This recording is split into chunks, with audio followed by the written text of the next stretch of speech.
ದಾಂಡೇಲಿ ನಗರಸಭೆಗೆ ನೂತನ ಅಧ್ಯಕ್ಷರಾಗಿ ಅಶ್ಫಾಕ್ ಶೇಖ್ ಹಾಗೂ ಉಪಾಧ್ಯಕ್ಷರಾಗಿ ಶಿಲ್ಪಾ ಕೋಡೆ ಆಯ್ಕೆ. ಇಂದು ಶನಿವಾರ ಮಧ್ಯಾಹ್ನ 1:30 ಗಂಟೆಗೆ ನಗರಸಭೆಯಲ್ಲಿ ನಡೆದ ಅಧ್ಯಕ್ಷ ಉಪಾಧ್ಯಕ್ಷರ ಆಯ್ಕೆಯ ಚುನಾವಣೆ ಪ್ರಕ್ರಿಯೆಯಲ್ಲಿ ಸಾಮಾನ್ಯ ವರ್ಗಕ್ಕೆ ಅಧ್ಯಕ್ಷ ಸ್ಥಾನಕ್ಕೆ ಕಾಂಗ್ರೆಸ್ ಪಕ್ಷದಿಂದ ಅಶ್ಫಾಕ್ ಶೇಖ್ ಹಾಗೂ ಬಿಜೆಪಿಯಿಂದ ರೋಷನ್ಜೀತ್ ಮತ್ತು ಬಿಸಿಬಿ ಮಹಿಳೆ ಮೀಸಲಿದ್ದ ಉಪಾಧ್ಯಕ್ಷ ಸ್ಥಾನಕ್ಕೆ ಕಾಂಗ್ರೆಸ್ ಪಕ್ಷದಿಂದ ಶಿಲ್ಪಾ ಕೋಡೆ ಹಾಗೂ ಬಿಜೆಪಿಯಿಂದ ಸುಧಾ ಜಾಧವ್ ನಾಮಪತ್ರ ಸಲ್ಲಿಸಿದ್ದರು. ಬಹುಮತದಿಂದ ಕಾಂಗ್ರೆಸ್ ಪಕ್ಷದವರಾದ ಅಶ್ಫಾಕ್ ಶೇಖ್ ಹಾಗೂ ಶಿಲ್ಪಾ ಕೋಡೆಯವರನ್ನು ಆಯ್ಕೆ ಮಾಡಲಾಗಿದೆ ಎಂದು ಉಪವಿಭಾಗಾಧಿಕಾರಿ ಕನಿಷ್ಕ ಕುಮಾರ್ ಘೋಷಣೆ ಮಾಡಿದರು. ತಹಶೀಲ್ದಾರ್ ಶೈಲೇಶ್ ಪರಮಾನಂದ್ ಹಾಗೂ ಪೌರಾಯುಕ್ತ ರಾಜಾರಾಮ್ ಪವಾರ್ ಅವರು ಚುನಾವಣಾ ಪ್ರಕ್ರಿಯೆಯಲ್ಲಿ ಭಾಗವಹಿಸಿದ್ದರು. ಶಾಸಕ ಆರ್ ವಿ ದೇಶಪಾಂಡೆಯವರು ನೂತನ ಅಧ್ಯಕ್ಷ ಉಪಾಧ್ಯಕ್ಷರಿಗೆ ಶುಭಾಶಯ ಕೋರಿದರು. ದಾಂಡೇಲಿ ನಗರಸಭೆಯು 31 ಸದಸ್ಯರನ್ನು ಹೊಂದಿದ್ದು ಅದರಲ್ಲಿ 16 ಕಾಂಗ್ರೆಸ್, 11 ಬಿಜೆಪಿ ಮತ್ತು ಸ್ವತಂತ್ರ 4 ಸದಸ್ಯರಿದ್ದರು.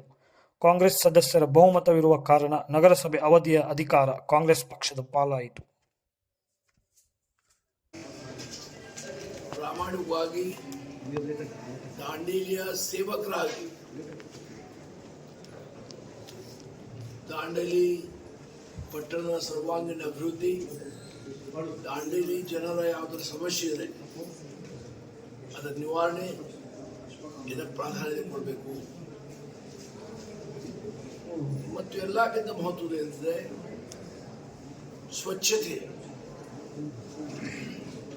ಸ್ವಚ್ಛತೆಗೆ ಮಹತ್ವ ಕೊಟ್ಟು ಯಾರು ಕೊಡೋದಿಲ್ಲ. ಪ್ರಾಮಾಣಿಕವಾಗಿ ಹೇಳ್ತಾರೆ, ಸ್ವಚ್ಛತೆ ಇವತ್ತು ಸೆಕೆಂಡ್ರಿ ಆಗಿದೆ. ಅದು ಸ್ವಚ್ಛತೆ ಮಾನ್ಯ ಇರಬೇಕು. ಅದು ಅಭಿವೃದ್ಧಿ ಕೆಲಸ ಆಗಿಲ್ಲ ಅದು ನಡೀತದೆ. ಸ್ವಚ್ಛತೆ ಇರಬೇಕು.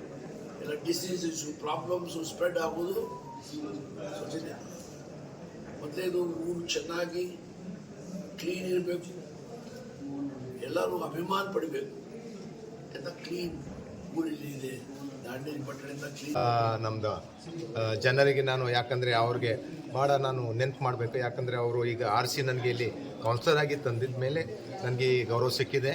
ಮತ್ತು ಮುಂದೇನೂ ನಾನು ಈಗ ನಮ್ಮ ದೇಶಪಾಂಡೆ ಸಾಹೇಬರು ಏನು ಊರ ಬಗ್ಗೆ ಅಥವಾ ಡೆವಲಪ್ಮೆಂಟ್ ಬಗ್ಗೆ ಏನದು ನಮಗೆ ಇನ್ಸಿಸ್ಟ್ ಮಾಡಿದೆ ಅವ್ರದ್ದು ನಸೀಹತ್ಗೆ ನಾವು ಮುಂದೆ ತೊಗೊಂಡು ಹೋಗಿ ಡೆವಲಪ್ಮೆಂಟ್ ಮತ್ತು ಫಸ್ಟ್ ಅಗತ್ಯ ನಮಗೆ ಸ್ವಚ್ಛತೆ ಬಗ್ಗೆ ನಾವು ಮಾಡ್ತೀವಿ ಅಂತ ಹೇಳಿ ಮತ್ತು ಎಲ್ಲ ನಮ್ಮದು ಗೌರವಾನ್ವಿತ ಸದಸ್ಯರ ಸಹಕಾರದಿಂದ ಮತ್ತು ಸ್ಟಾಫ್ದ ಎಲ್ಲ ಸಹಕಾರದಿಂದ ನಾವು ಈ ಕೆಲಸ ಮಾಡ್ತೀನಿ ಅಂತ ಹೇಳಿ